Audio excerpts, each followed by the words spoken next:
question, I was reading and just checking out, and one of the things that really stuck out to me was despite, and I can read, I guess a lot of artists, well, no, I won't say that.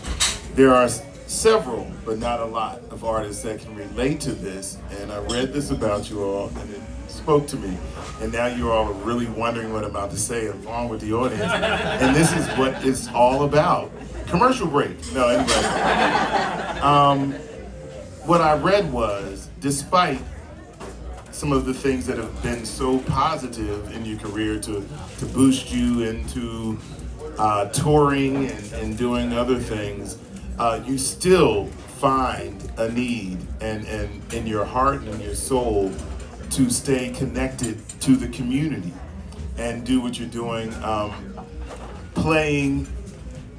Every time I say this, it sounds weird, but because my degree came from the University of the Streets, I understand when I see you still play in the streets, you still play and maintain a connection with the community. So my question is, why? And I guess the second question is why is that important to you? Because, or maybe I just read the wrong Wikipedia, but I feel that it is important to you. So I'm curious of why, because you can get to a point, it's like, all right, cool, we did that. But now we're gonna go back into our community and still continue to do what got us here, which is really important. And I appreciate that about you all. So why? Whoever wants to answer that. All right. So playing music on the street is really important to all of us, I believe. I can't speak for everyone really, but I'll try. It's really important to play music on the streets because we get to play for all sorts of people, whether you're wealthy, whether you're homeless, whether you're a business owner or just someone walking by. It's really important, and we get to have conversations with people, all sorts of humanity, in between songs, in between sets on Royal Street. That's where we play in the French Quarter typically. Now we haven't been doing that as much recently because of all sorts of reasons. You know, police or, you know, shutting us down, or other buskers getting in the way, or like, you know, construction on the street. But it's really important for us to always perform open in public where anyone, whether you're rich or poor, can access the music. And we can communicate and make a bigger community. And also, people don't know what this music is sometimes, and they might not. Also, like being able to play for kids, being able to play for just people who don't know that they like this style of music and maybe haven't heard of it and maybe wouldn't seek it out otherwise. So just being able to make something happen that touches somebody, and it might be a surprise. They didn't expect it, you know. Surprises are important. Also, when you play music on the street, you entirely change the atmosphere. Yeah. And I want to live in a world where there's music out in the street. I feel like Family Feud. Good answer. You know what I mean? Like, we could just all do that. That was a great answer. Thank you. The next question that I have for you all is, I mean, I think I know, but if there's anybody, I mean, outside, you cannot answer. Why the name of the band? That's a favorite thing that you've ever said. That's See, I know. See, I know what I'm talking about. All right, I'm gonna let you answer. I mean, it's a reference to the tuba player, Tuba Fats, who is a big, important cultural figure. But actually, there's many ways you can think about him. But if we're going to keep going on this last subject, he made a big. He really fought a big legal battle to keep music free and legal on the street, and went to court over and over. And because I know he went all over and played and toured and all that, but his big thing was like playing there's a Jackson Square outside of the cathedral, and he would play there all the time with big groups of people, diverse in age and, you know, everything. And so, you know, that is kind of interesting how it relates to that. So, there you go. Big up to the fact. what year? Four, how long has it been since you guys?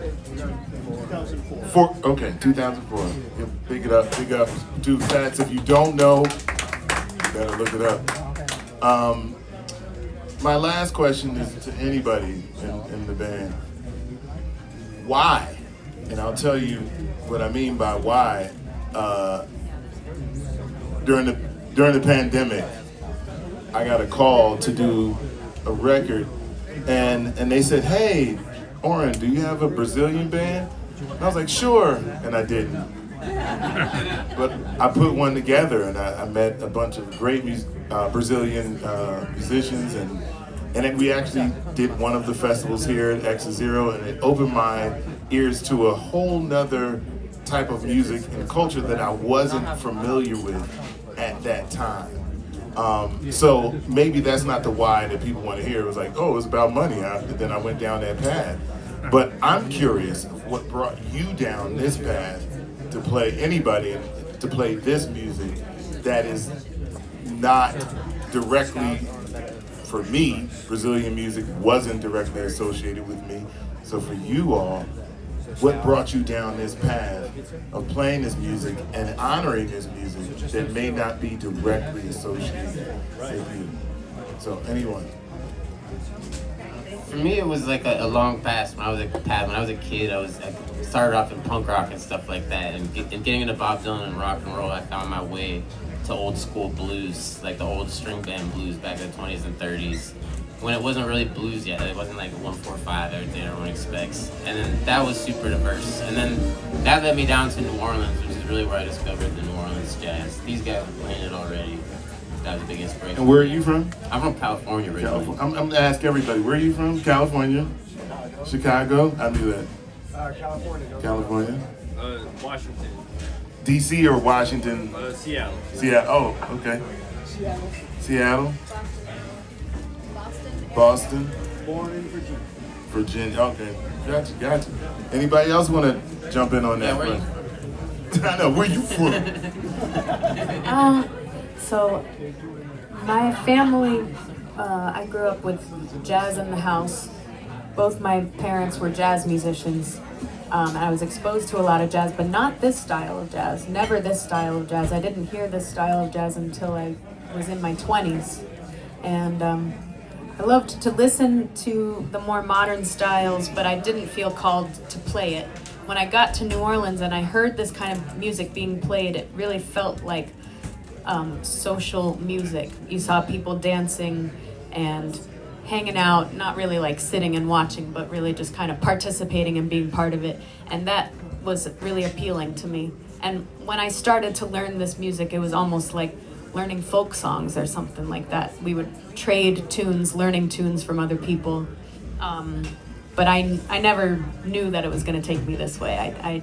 I'm grateful, but I didn't predict it at all. Anybody else? Anybody? No. Well, we thank you, and this has been great. And give them a big round of applause. My last question was who can make the best gumbo, but I mean, you know. I gotta believe that. Thank you so much, and stick around. What time is your next thing? In about a couple minutes. So thank you very much, and keep doing what you're doing. Give it up one more time. Tuba Skinny.